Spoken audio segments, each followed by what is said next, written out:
एक दिन राजा कृष्णदेव राय शिकार के लिए गए। वह जंगल में भटक गए। दरबारी पीछे छूट गए। शाम होने को थी।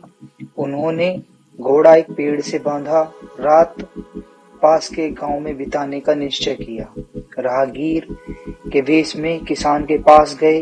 कहा, दूर से आया हूँ, रात को आश्रय मिल सकता है? किसान बोला, आओ, जो रूखा सूखा हम खाते हैं आप भी खाइएगा। मेरे पास एक पुराना कंबल ही है, क्या उसमें जाड़े की रात काट सकेंगे? राजा ने हाँ में सिर हिलाया।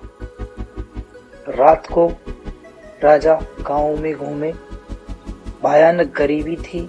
उन्होंने पूछा, दरबार में जाकर फरियाद क्यों नहीं करती? कैसे जाएं? राजा तो चापलूसों से घिरे रहते हैं, कोई हमें दरबार में जाने ही नहीं देता। किसान बोला।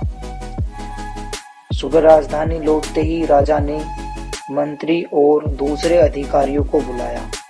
कहा, हमें पता चला है हमारे राज्य के गांवों की हालत ठीक नहीं है। तुम गांवों की भलाई के काम करने के लिए खजाने से काफी रुपया ले चुके हो, क्या हुआ उसका?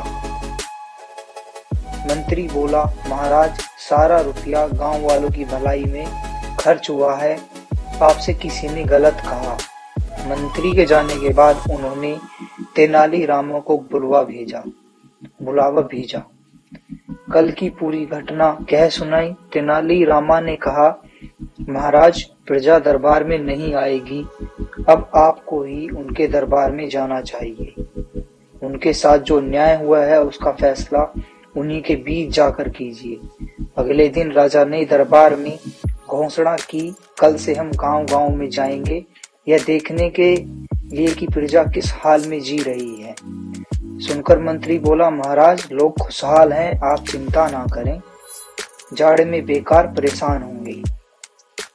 तेनाली रामा बोला, मंत्री जी से ज्यादा प्रजा का भला चाहने वाला और कौन होगा?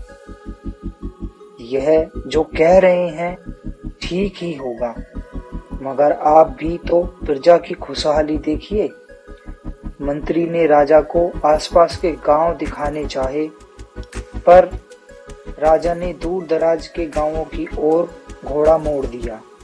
राजा को सामने पाकर लोग खुलकर अपनी समस्याएं